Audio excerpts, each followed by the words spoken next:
Vamos abrir as nossas Bíblias no Salmo 55. Salmo 55.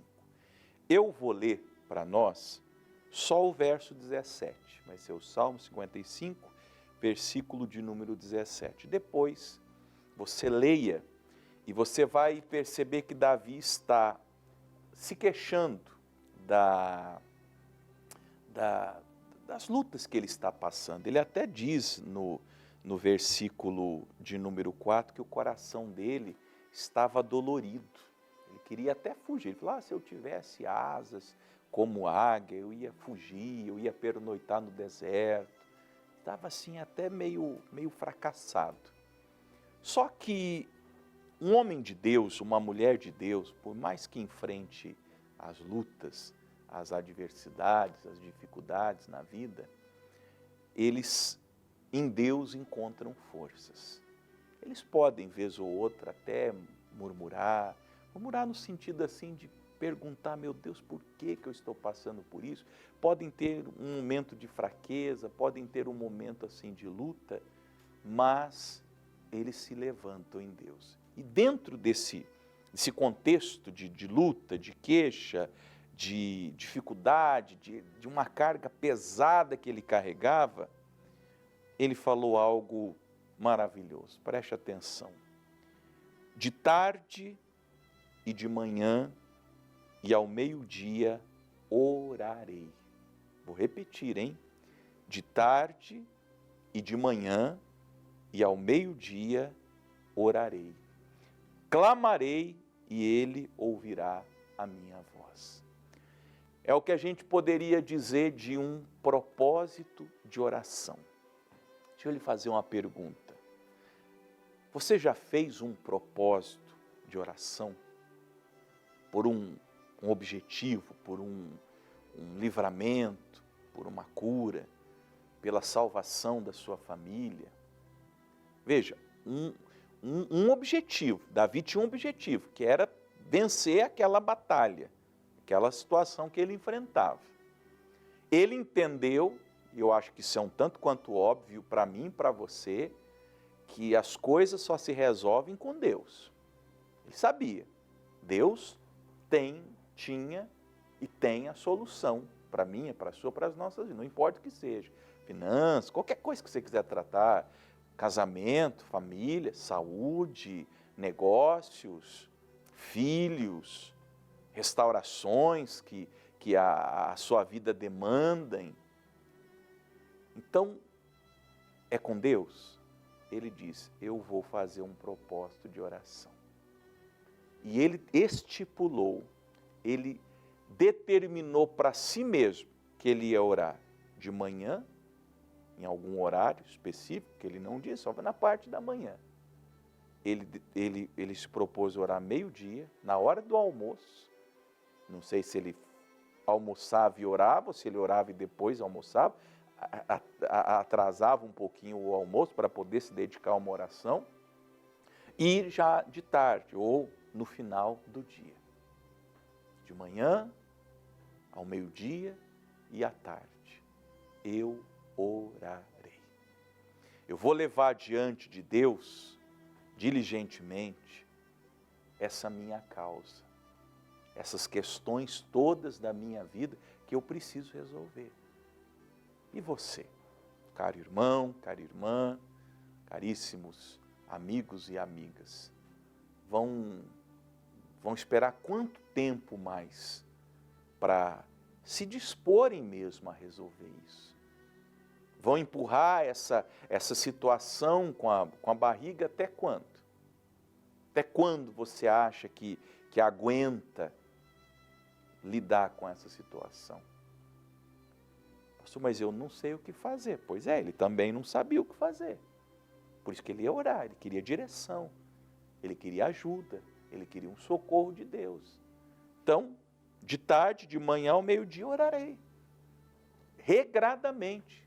Determinou aquele horário, estipulou aquela meta de oração e chegava naquele momento um rei. Ele não era uma pessoa à toa na vida, ele era um rei, um chefe de Estado, ele era um homem casado, ele tinha filhos, ele tinha 1000 atribuições. O Davi, esse homem devotado a Deus, ele era ocupado mais que qualquer um de nós.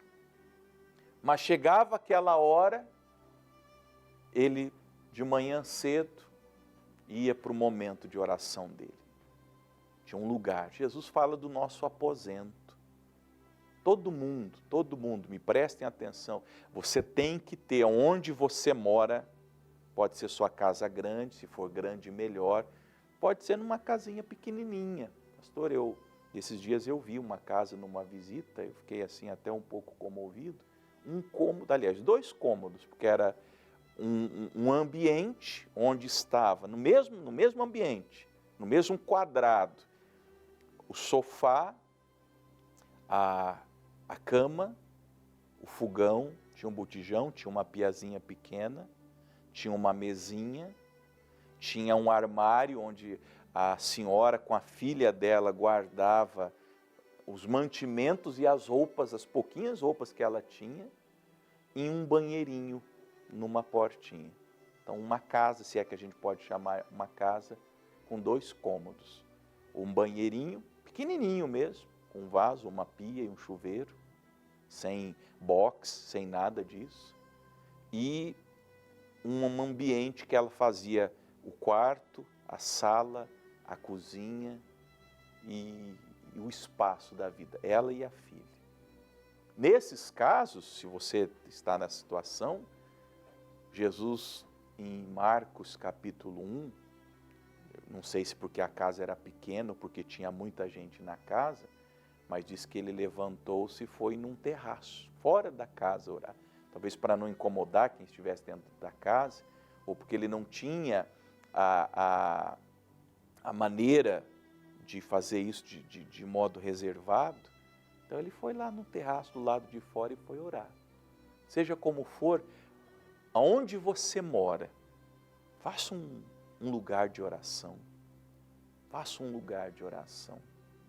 Sabe que eu vou falar de mim. Sempre que eu procuro uma casa para morar, na que eu estou agora já são 7 anos que eu estou. Todo lugar você tem que pensar, uma cozinha, num quarto, no banheiro, tenho 2 filhas. Mas eu procuro encontrar um lugar onde eu possa ter o lugar de oração. Um lugar onde eu, apesar de passar muito tempo na igreja, mas eu tenho que ter na minha casa um lugar de oração. Um lugar onde eu possa entrar, do modo que Jesus disse, fechar minha porta e ficar a sós com o Pai. De manhã, meio-dia e de tarde. Até quando? Até, versículo 17, que você clame e Ele ouça a sua voz. E vem a resposta. Porque a gente ora, a gente clama, a gente suplica, a gente pede, seja o perdão de pecados, o pão de cada dia, a restauração do casamento, a libertação de um filho, até que a resposta venha. Lembra de Lucas 18, verso 1? Jesus contou uma parábola sobre o dever de orar sempre e nunca desfalecer. Nunca. Você não cessa um propósito de oração sem ter a resposta. Escreve isso. Você não cessa, você não para um propósito de oração enquanto o motivo da tua oração não obtiver resposta. A mulher que Jesus conta na parábola, ela tinha uma causa nas mãos de um juiz iníquo, ímpio, que não respeitava, não temia a Deus e não respeitava os homens. E ela foi, insistiu, diz o texto que ela molestou, ela ia tanto na porta daquele juiz, daquela vara, daquele tribunal, até que o juiz diz, ainda que eu não temo a Deus e não respeite os homens, todavia, como essa viúva me molesta, hei de lhe fazer justiça. Até que chegou um dia, mais uma vez, ela entrando pelas portas do tribunal, o juiz olhou, tá bom, não quero mais ver tua cara, o que é o teu direito? É esse? Toma aqui, ó, é teu. Ela agradeceu e foi embora feliz. Aí Jesus diz assim na conclusão da parábola: e Deus não fará justiça aos seus escolhidos, que clamam a Ele de dia e de noite? Digo-vos que depressa lhes fará justiça. Mas ele pondera: porventura, quando vier o Filho do Homem, será que ele encontrará fé na terra? Esse tipo de fé, esse tipo de resolução de dizer: eu vou orar de manhã, meio-dia e de tarde, todos os dias, até que Deus me dê aquilo que eu preciso. Eu não sei o que você precisa, mas eu sei que nas portas da misericórdia você encontrará, desde o perdão dos seus pecados, ao pão sobre a sua mesa, a salvação e libertação dos seus filhos que estão num caminho que te machucam tanto. Senhora é uma mãe que chora todos os dias. Convenha comigo, senhora, todos os dias você chora. Chora sozinha, chora com as suas amigas, fica desabafando na internet, que agora é moda desabafar na internet. Por que você não vai a Deus? Por que a senhora não derrama essas lágrimas aos pés do Senhor, como fez a mulher pecadora? Por que não desabafar, se a senhora se sente bem? Senhor, eu me sinto tão bem quando eu falo. Por que não fala para Deus? E não só desabafe, não só derrame a sua alma como Ana e fale das amarguras da sua alma, mas peça a tua bênção. Porque a Ana, ela não só desabafou, depois leiam 1 Samuel capítulo 1, ela não só desabafou, ela não só derramou a sua alma, ela não só falou das angústias e tristezas do coração, mas num dado momento da oração ela disse: Senhor, me dá uma resposta. E ela era uma mulher estéril, então ela pediu a cura e falou: eu quero, e ela foi ousada porque ela dizia: eu quero um filho homem. Podia dizer: o que vier, veio. Se vier um menino, uma menina, não, ela dizia: eu quero um menino, eu quero um filho homem, e eu quero que esse filho seja teu. Não quero só um filho por ter um filho, eu quero ter um filho, e quando esse filho nascer, ele ainda vai ser teu. Quem nasceu? O profeta Samuel. Agora, ela foi resolver a causa dela com Deus. Ana, Davi e tantos outros puderam dizer: eu clamarei e ele ouvirá a minha voz. Se Davi disse: eu clamarei e ele ouvirá a minha voz, por que eu, Fernando, você que me assistindo agora, não pode dizer a mesma coisa? Eu vou orar e Deus vai me ouvir. Eu vou pedir e Deus vai me conceder. E nós temos respaldo para crer nisso. Porque Jesus disse: quem pede, recebe, quem busca, encontra, quem bate, a porta se abre. Então, vá à porta da misericórdia e bata, bata, bata, bata, até que ela se abra. Não há na história alguém que tenha batido as portas da misericórdia e tenha voltado com as mãos vazias. Bata e a porta vai se abrir sobre você. Amém?